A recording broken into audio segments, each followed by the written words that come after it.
આ ગુરુદેવે અમને આવું જ શીખવાડ્યું છે. જીવનમાં કોઈ દિવસે ગુરુ થયા નથી. લાખો શિષ્યોએ એમના ચરણમાં માથા આપ્યા છે.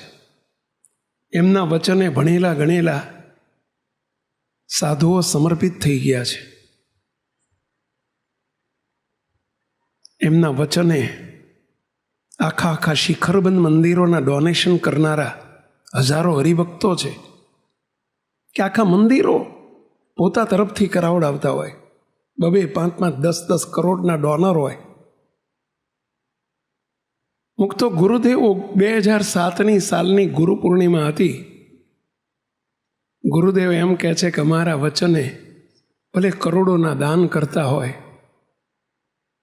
પરંતુ અમને જાગ્રત, સ્વપ્ન કે સુષુપ્તિ અવસ્થામાં ક્યારે એમ જણાણું હોય કે અમે તમારા ગુરુ છીએ અને તમે અમારા શિષ્ય છો, આ સાધુ અમારા શિષ્ય છે, એવું જો મને મનાયું હોય તો મને 500 પરમહંસના સમ છે.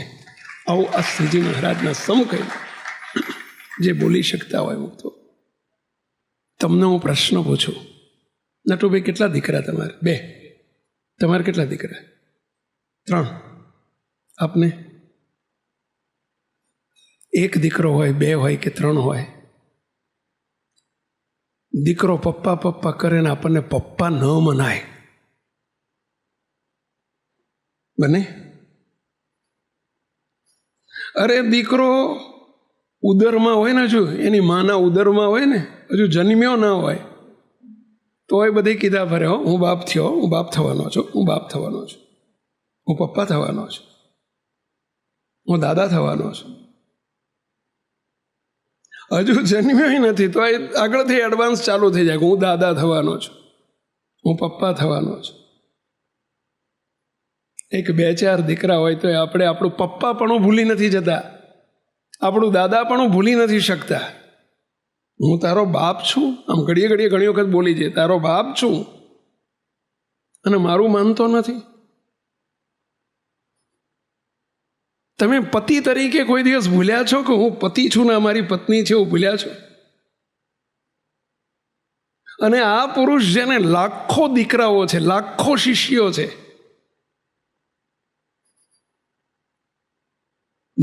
જેના ચરણમાં માથા નાખે છે અને કરોડોના દાન કરે છે, વિદેશમાં પણ, જેમના વચને આજે સંસાર છોડીને આવેલા છે, અને છતાં એમ કહે છે કે મને જાગ્રત, સ્વપ્ન કે સુષુપ્તિ અવસ્થામાં હજારો ગુરુ કરે અને ગુરુ પોતાને મનાય નહીં. તમને બાપને મનાય નહીં કે અમારો દીકરો છે ને, દીકરો પપ્પા કરે તો એ દીકરો નથી અને હું એનો બાપ નથી એવું ન મનાય. આ કેવી વાત! ઘણાને આમ બુદ્ધિથી વિચારો તો એમ લાગે ગપ્પા મારે છે. આને કહેવાય નિર્લેપ અવસ્થા, આને કહેવાય નિર્વિકલ્પ અવસ્થા, આને કહેવાય અનાદિમુક્તની સ્થિતિ, જેને આ લોકનું કોઈ બંધન અડતું નથી. મુક્તો આને કહેવાય સત્પુરુષ, આને કહેવાય મોટા પુરુષ, આને કહેવાય મુક્ત પુરુષ. નિષ્કુળાનંદ સ્વામીએ કીર્તનમાં એક જ શબ્દ લખ્યો, આપટળી મળ્યા ભગવાન, આપટળી મળ્યા ભગવાન, જેના આપમાં હરિનો વ્યાપ, સંત તે સ્વયં હરિ. સંત હરિ નથી, એમણે કોઈ દિવસ એવું માનવા દીધું નથી, આપણે માનવાનું નથી. આ કારણ સત્સંગમાં સંતને ભગવાન માનવાના નથી. સંત ભગવાન નથી. ગમે તેવા મોટા હોય તો એ ભગવાનના દાસ છે, ભગવાન નથી. ભગવાન તો આ એક જ છે, શ્રીજી મહારાજ, સ્વામિનારાયણ ભગવાન. આ એમના દાસ છે. એમણે આ જ શીખવાડ્યું છે ને આપણે આ જ સમજવાનું છે. પણ તોય નિષ્કુળાનંદ સ્વામીએ કેમ કીધું? આપ ટળી મળ્યા ભગવાનમાં, જેણે પોતાપણાના ભાવો ભગવાનમાં મેળવી દીધા છે, જે પોતે ભગવાનમાં સમાઈ ગયા છે, જે ભગવાનમાં હોમાઈ ગયા છે, જેણે ભગવાનના સ્વરૂપમાં પોતાના અસ્તિત્વને ખોઈ નાખ્યું છે, જે ભગવાનમાં ડૂબી ગયા છે.